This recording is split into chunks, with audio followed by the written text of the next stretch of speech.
একটি রুমের ভেতরে 4টি মোমবাতি জ্বলছিল। মোমবাতিগুলো একে অপরের সাথে তাদের নিজস্ব ভাষায় কথা বলা শুরু করলো। প্রথম মোমবাতিটি বলল, আমি শান্তি, কেউ আমাকে জ্বালিয়ে রাখতে পারে না বেশিক্ষণ। আমি হুট করে নিভে যাই। তার কিছুক্ষণ পর সেটি হুট করে নিভে গেল। দ্বিতীয় মোমবাতিটি বলল, আমি বিশ্বাস, শান্তি যেহেতু নেই, তাই আমার আর জ্বলে থাকার কোনো প্রয়োজন দেখছি না।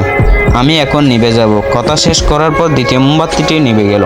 তৃতীয় মোমবাতিটি এবার মুখ খুলল, আমি ভালোবাসা, শান্তি এবং বিশ্বাস কেউ নেই, তাই আমি আর বেশি থাকার কোনো কথা হয় না। মানুষ আমাকে গুরুত্ব না দিয়ে একপাশে সরিয়ে রাখে। শুধু তাই না, ওরা প্রিয় মানুষগুলোকে পর্যন্ত ভুলে যায়। কথা শেষ করে তৃতীয় মোমবাতিটিও নিভে গেল। কিছুক্ষণ পর রুমের মধ্যে একটি শিশু প্রবেশ করলো।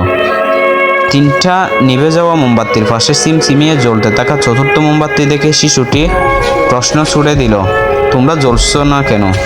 তোমাদের পুরোপুরি শেষ না হওয়া পর্যন্ত জ্বলা উচিত ছিল। দেখো চারপাশটা কেমন অন্ধকার, আমার তো ভয় করছে। তারপর শিশুটি ভয় পেয়ে তাকিয়ে কাঁদতে শুরু করলো।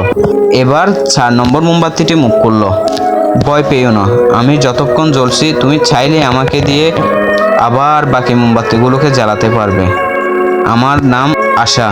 শিশুটি আশা নামের মোমবাতিটি দিয়ে একে একে বাকি মোমবাতিগুলোকে আবারও জ্বলালো। সমস্ত রুমটা আবারও উজ্জ্বল আলোতে আলোকিত হয়ে উঠল। গল্পের রূপক হাজারো হতাশা, দুঃখ আর সমস্যার অন্ধকারে ডুবে গিয়ে আশা নামের আলোকিত কখনোই নিভতে দেওয়া উচিত নয়। কারণ আশা না থাকলে আমাদের জীবন থেকে শান্তি, বিশ্বাস এবং ভালোবাসা ও সব কিছু হারিয়ে যাবে।